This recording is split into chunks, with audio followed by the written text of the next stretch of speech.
Now, what is this analytical industry? It which analyzes and separates different materials from the same material. Explain any 4 merits of the sole proprietorship form of business organization. Who are the signatories to the Memorandum of Association? Obviously, it is the Board of Directors.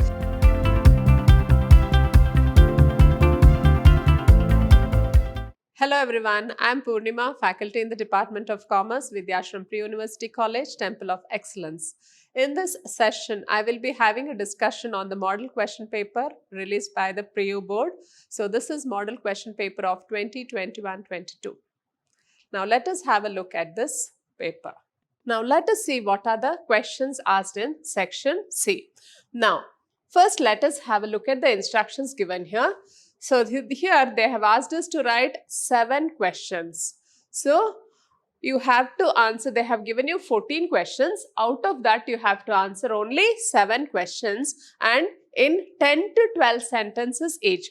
And each question carries 4 marks. So this section C, you will be writing for 28 marks. So for 7 questions, so each question carries 4 marks. So totally you will be writing for 28 marks for section C. Now let us have a look at the question asked here.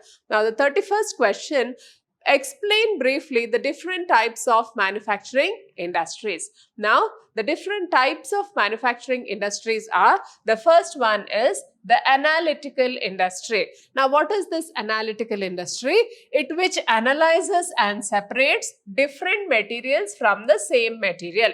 Now, for example, you have the crude oil. Now, whatever we are getting, the crude oil, it will be separated. Now, the crude oil will be separated into petrol, diesel, kerosene, LPG, etc. So, through the oil refinery, we will be separating it into 5 products. So that is what we call it as the analytical industry. Now, the next type of industry is the synthetic industry. Now, this synthetic industry combines various ingredients into a new product. Now, for example, you take the example of the cement industry. So, to make cement, it is a combination of various materials. Now, the next type of industry is the processing industry. Now, in this processing industry, it involves successive stages for manufacturing finished products. Now, very good example is the sugar industry. Now, you are taking raw materials. What is the raw material for the sugar industry? It is sugarcane. Now, you take sugarcane to the sugar industry and you just process it and then you get the sugar. Then, the next type of industry is the assembling industry. Now, which assembles different products to make a new product. For example, the car manufacturing industry. Now, in the car manufacturing industry, they will be assembling the various parts of the car and they manufacture a car. So, these are the 4 types of industries. Now, the next question is, explain briefly the causes of business risk. Now, this is a question from the first chapter and let us see what is the answer here. Now, the first cause of business risk is the natural causes. So, natural calamities like flood, earthquake, storms, heavy rains, etc. may result in heavy loss of life, property and income in business. So, there are a few natural causes. So, what are the natural causes? There may be natural calamities like flood, earthquake, so over which we humans do not have any control and because of which the business may incur loss. The second cause is the human cause. The human cause refers to some dishonesty, carelessness, negligence of employees, stoppage of work due to strike, lockout, management inefficiency. They are all responsible for the business risk. Now, there may be some dishonest employees or the employee may be careless in handling the raw materials, as a result of which there may be losses, and there may be also negligence of the employee. He may not have locked the organization well, and because of which there may be theft in the organization. Then stoppage of work. Sometimes there will be strike in the organization, because of which the business will have to suffer. So all these are the human causes for the losses in business. Then the next cause is economic causes. Now in the economic causes, we can see the first thing is the change in the government policies, changes in technology, change in demand and supply of goods due to change in fashion and consumer taste, increase in tax rates, increase in interest rate on borrowings are causes of business risk. Now, referring to the economic causes, it refers to the money aspect involved. Now, first thing is government policy. Suppose suddenly the government declares the product as banned product or it is unsafe for public consumption, then or whatever you have produced, that will be a loss because of the change in government policies. Then next one is change in technology. Now, because of change in technology also, we may be having losses because the company would have already produced lots of products and there is a new product in the market with the advanced features. Then there will be no buyers for our product. Then change in demand and supply of goods due to change in fashion and consumer taste. Now, because of the change in consumer taste and fashion also, there may be a fall in the demand for the goods,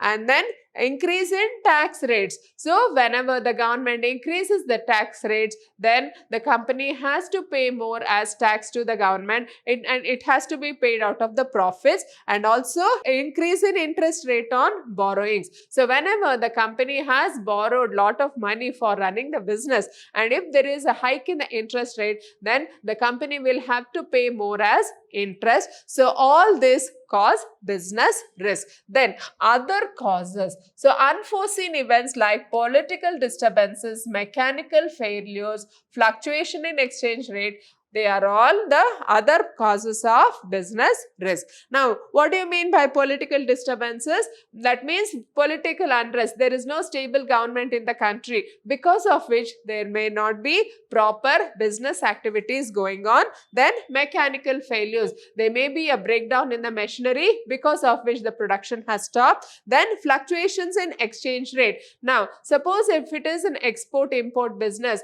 and there are wide fluctuations in the import-export rate, then also the business will have to face some risk. Now, coming to the 33rd question, explain any 4 merits of the sole proprietorship form of business organization. So, we all know what is the meaning of the sole proprietorship concern. So, it is a one-man concern, or any business organization which is run by a single person who is investing, who is running the affairs of the business, who is enjoying the profits of the business, and who is ready to bear the losses of the business. So, that kind of a business is a sole trading business. Now, let us see what are the merits of having a sole trading concern. Now, the first thing is ease of formation and closure. A sole trading concern, it is easy to start and close the business as per the wish of the owner. No legal formalities like registration are required for the formation of a sole trading concern. The closure of the business can be done easily. So, we should understand that it is very easy to set up a sole trading concern as there are very low legal formalities. So, there is no registration necessary. At the most, you need to just get a license for some of the trades, and for other trades, you don't need a license also. So, you can set up a business and close it whenever you wish. So, it is very easy to form and very easy to close also. Then, the second merit is quick decision making. The sole proprietor enjoys freedom in making business decisions. It enables him to take advantage of market opportunities. So, he is in a position to take quick decisions because he is the sole owner. He need not consult anybody to run his business. So, whenever there is a very good market opportunity, he can grab the opportunity and make profits. So, in other words, it enables him to take quick decisions. Then, the next merit of the sole trading concern is profit is a direct incentive for hard work. A sole proprietor enjoys all the profits of the business, and this provides maximum incentive to work hard. So, he will be enjoying all the profits of his business, and this profit will be a motivator for him to work hard. Then, the fourth one is confidentiality of information. A sole trader need not publish his accounts. He can keep all the information related to the business operations confidential and maintain secrecy. So, in case of a sole trading concern, he need not publish his books of accounts, unlike a joint stock company. So, joint stock company, for a joint, it is mandatory to publish its accounts every year. At the end of March 31st, he has to publish his accounts. But then for a sole trader, there is no rules and regulations, and as such, he can keep the affairs of his business secretly or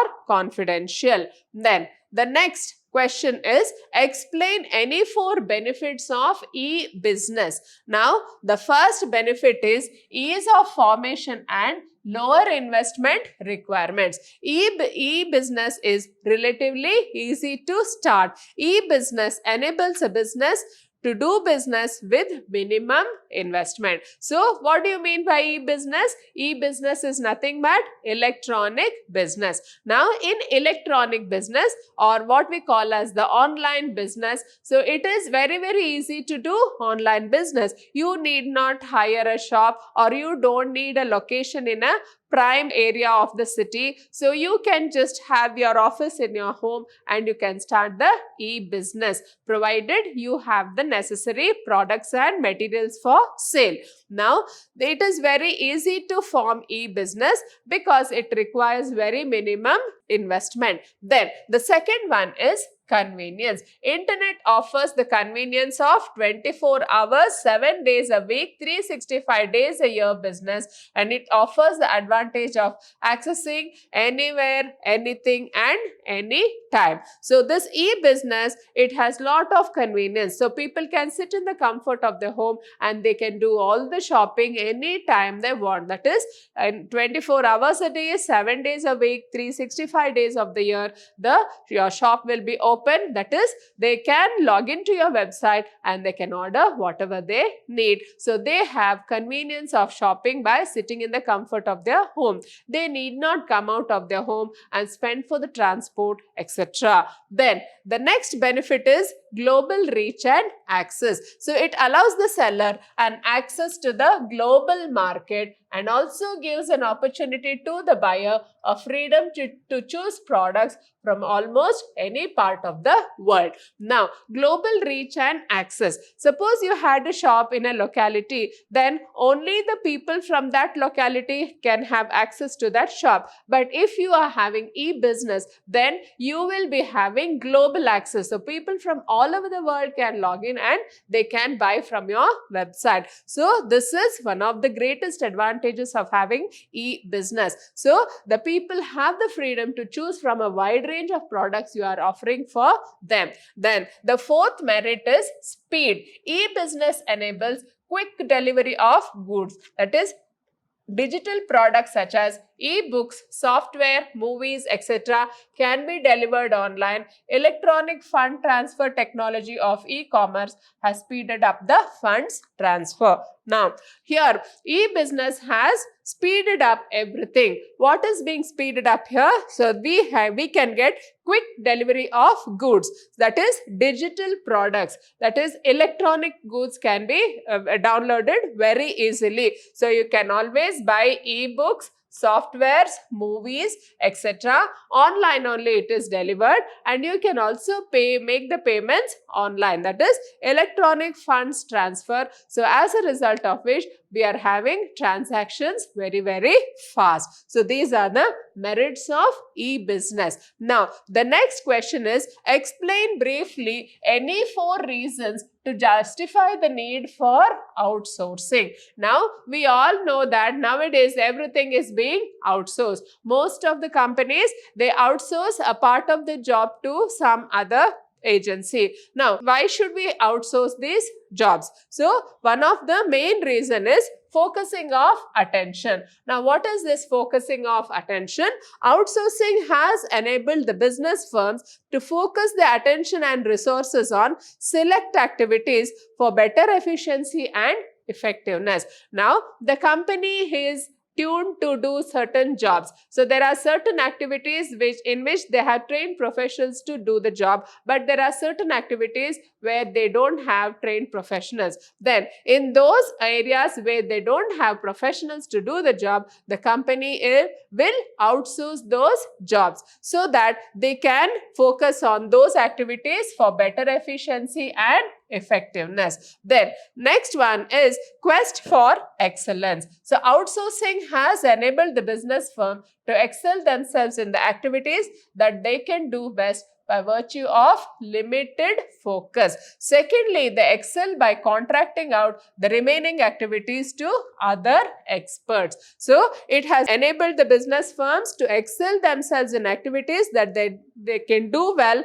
by limited focus. So by doing the same job again and again, they will be excelling in that particular field, and whatever they cannot excel, they will be outsourcing it. Then the next merit is cost reduction. Outsourcing leads to division of labor and specialization. They help to reduce cost, which in turn helps to fix competitive prices. Now, when you have a very good efficient set of people who are doing the job, then it will result in reduction of cost, and then we can always fix a competitive price for the product. Then next is growth through alliance. Apart from financial returns, outsourcing facilitates inter-organizational knowledge sharing.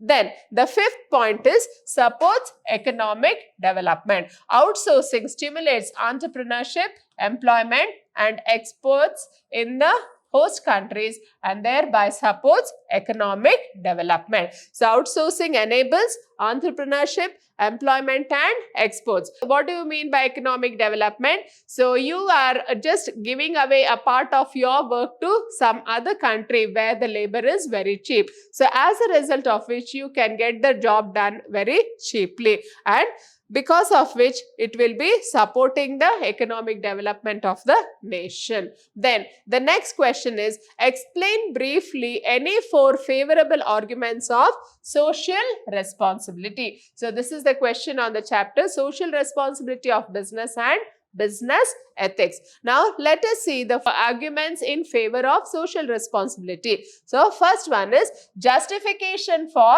existence and growth. The prosperity and growth of business is possible only through continuous service to the society. So we all know that the business draws all its resources from the society, and as such it grows only with the encouragement of the society, and it is binding on the businesses to give back something to the society. So it should serve the society in such a way for the social welfare, only then it can be in business. So that is why it is essential for all the businesses to have social responsibility. Then next one is long-term interest of the firm. A firm and its image stands to gain maximum profits in the long run when it has service to the society as its highest goal. So we have all known that any firm which is engaged in philanthropic activities or which is engaged in social welfare activities, it will have an image. The public will have a favorable image of that business, and as a result of that image, the business will prosper, and that is why we need to have social responsibility. Then avoidance of government regulation. The business can avoid the problem of government regulation by voluntarily assuming social responsibilities. Now sometimes the government will regulate certain businesses and they will make them do some social welfare activities. So before the government instructs them, if they themselves engage in social welfare activities, it will be better for the business. Then next one is maintenance of society. Assumption of social responsibility by the business enterprise helps to avoid antisocial activities by the people. So whenever the companies have social responsibility, they will be doing some very good jobs like welfare of the people. Now all this will help in avoiding antisocial activities by the people. Then next one is to get better environment for doing business. A society with fewer problems provides better environment for a firm to conduct business. So if it is a very calm society without any chaos, without any public unrest, then such a society will be beneficial for the business, because the business will thrive in such an environment. But then if there is lot of social unrest in the society, people will be scared to come out, as a result of which the business will suffer. And so it is essential for every business to see that there is calm and peace in the business environment. And last one is holding business responsible for social problems. Now, environmental pollution, unsafe workplace, corruption in public institutions, and discriminatory practices in employment are some of the problems created by business, and it is the duty of the business firms to get involved in solving the problems. Now, one of the most important social problems are environmental pollution. Now, who is creating environmental pollution? Usually, the business community will be the target for this, because of the industries which are releasing lot of effluents into the sea. There is lot of water pollution, and because of the smoke coming out of the factories also, there will be lot of air pollution and noise also. So, all this creates lot of environmental pollution, and the business community is held responsible for all this. Then second one is unsafe workplaces. Now, in some production houses, the materials which are being used, they may be harmful for the human beings working there. So we call it as unsafe workplaces. Then corruption in public institutions. Now, corruption is due to bribery, etc. And who is giving these bribes is especially the business community. And as such, the discriminatory practices in employment. So whenever they employ people of certain caste and color, religion are given more preference. So all these give rise to social problems, and the business should try to see that all these social problems to be avoided. So how can it do that? By getting engaged in social welfare activities. Now, the next question is, explain the social responsibility of the business towards workers or employees. Now, we all know that any business to survive, it requires the money, men, materials and machines, and without men, it cannot survive. So, the employees who are working in the business, they will be putting in lot of efforts for the success of the business, and as such, it is the responsibility of the business to take a good care of its employees. Now, what is the responsibility of the business towards the employees? First one is to ensure fair wages. So, it should provide fair wages to its workers. Then, the second responsibility is to ensure good working conditions. So, there should be proper working conditions. So, in the sense that there should be good lighting facility, and there should also be proper provision for ventilation, so that the workers who are working there, they don't feel any discomforture. Then, next one is to allow them to form unions. So, when the workers have unions, they will be able to voice their grievances. So, if you allow them to form unions, that will also be a very good factor. Then, the last one is to provide opportunities for meaningful work. So, the business see that it gives proper chances for a career path. So, when an employee comes into an organization, he will be expecting a very good career path. So, we should give them certain opportunities so that they advance in their career. So, these are the various social responsibilities of the business towards the workers. Then, the next question is, explain any 4 clauses of the Memorandum of Association. Now, what do we mean by Memorandum of Association? It is one of the important documents to be submitted to the Registrar of Companies when you form a company. Now, the Memorandum of Association has certain clauses. Now, let us look at what are the various clauses mentioned in the Memorandum of Association. Now, in this, the first one is the name clause. Now, what does this name clause contain? It contains the name of the company by which the company will be known. The name should be approved by the registrar of companies. So, in the name clause, we will have the name of the company. So, it may be anything, Infosys Limited, Wipro Limited, L&T Limited. So, whatever is the name of the company, it should be mentioned in the name clause. Then, second one is registered office clause. It contains the name of the state in which the registered of the company is to be situated. Suppose the office is situated, the registered office is situated in Karnataka, then we should mention the registered offices in Karnataka. Then next one is object clause. So it defines the purpose for which the company is formed. So the objective of the company is to be clearly specified in this object clause. The next one is the liability clause. This clause limits the liability of the members to the amount unpaid on the shares owned by them. So what do we mean by this liability clause? So it limits the liability of the shareholders. So what is the liability of the shareholders? It is their liability is only up to their investment in that particular company. Over and above that, if the company is having any loss, it cannot hold the shareholders responsible for any of the losses. Then the next we have the capital clause. Now what does the capital clause tells us? So it tells us the maximum capital which the company will be authorized to raise through the issue of shares. Authorized share capital of the proposed company along with its division into number of shares having fixed values is mentioned in this clause. Now, what is this capital clause? Suppose you have an authorized capital of 10 lakhs. Now, if the authorized capital is rupees 10 lakhs, then it has to be divided into number of shares. Now, you can have the number of shares as 1 lakh, then you can issue shares of rupees 10 each, so that the amount comes up to 10 lakhs. So, in this way, you will be mentioning what is the authorized capital for the company, what is the number of shares you will be issuing, and also what is the value of each share. Then, the next one is the association clause. Now, in this association clause, we have the signatories to the MOA. Now, what is MOA? MOA means Memorandum of Association.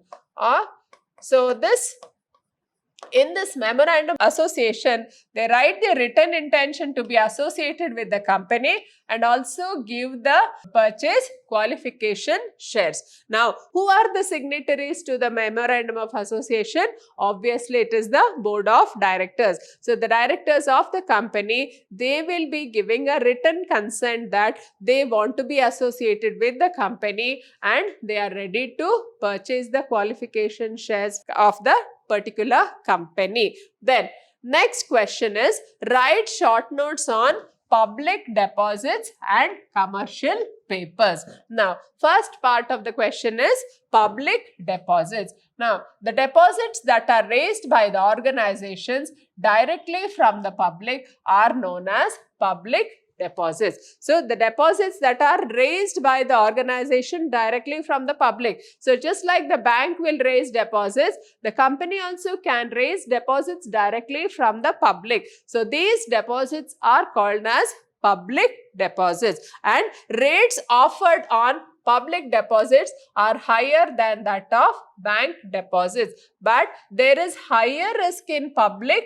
deposits, and public deposits cater to both short-term, medium-term finance requirements. So, we should understand that in case you have a deposit, then you can always deposit in the public deposit of companies. It will be offering you higher rate of interest than the banks. But there is higher risk in public deposits. There is a loss of, there may be a fear of losing the money in public deposits, and these public deposits, they cater to both short-term and long-term requirements of the business. Then next we'll have a look into what is the meaning of commercial papers. So it is an unsecured promissory note issued by a firm to raise funds for a short period. So this is short-term finance we can call. So why it is called as a short-term finance? Because it is issued by a firm to raise funds for a very short period.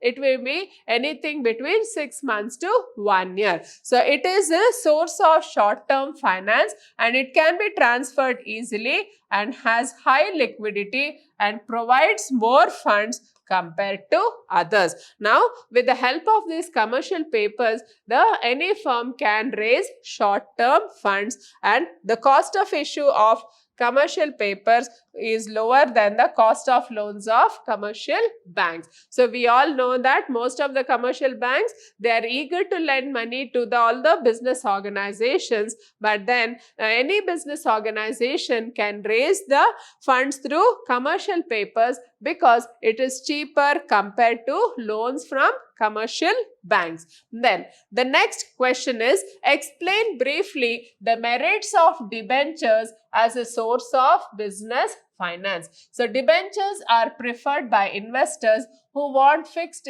income at lesser risk. So debentures provide regular income to the investment and hence preferred by cautious investors. So we all know what is a debenture. Debenture refers to the loan capital of the company, and the debenture holders are entitled to a fixed interest on their investment. So whenever you have a lot of money with you, you can always invest in debentures because they are the safest type of investment and they have assured returns. So anybody who wants to have a fixed return on his investment, he can always invest in debentures because they are least risky and they are giving you fixed returns. And then next one is, financing through debentures does not dilute the control of equity shareholders on management, as debenture holders do not have voting rights. Now, these debenture holders, they don't have voting rights. They are entitled to only the interest on their investment, and after a certain period, they will be redeemed. So they will get back the money. So we can safely have an issue of debentures whenever the company is in need of funds. Now, these debenture holders, they will not dilute the ownership of the business as such, and as they do not have any voting rights like the equity shareholders. Then financing through debentures is less costly than equity or preference shares, and interest payment is tax deductible. So we all know that whatever the company pays as the debenture interest, it is tax deductible. So as a result of which, the company's liability to pay tax will be reduced to a great extent. Then debentures are fixed charge funds and do not participate in the profits of the company. So these debentures, they are fixed charge. So they just have to pay a certain fixed rate of interest to the debenture holders. Other than that, they don't expect any profits of the company, and as such, it is a very good source of business finance. Then the next question is, explain briefly any 4 points which highlights the role of small business in India. So what do we mean by highlighting the role of small business?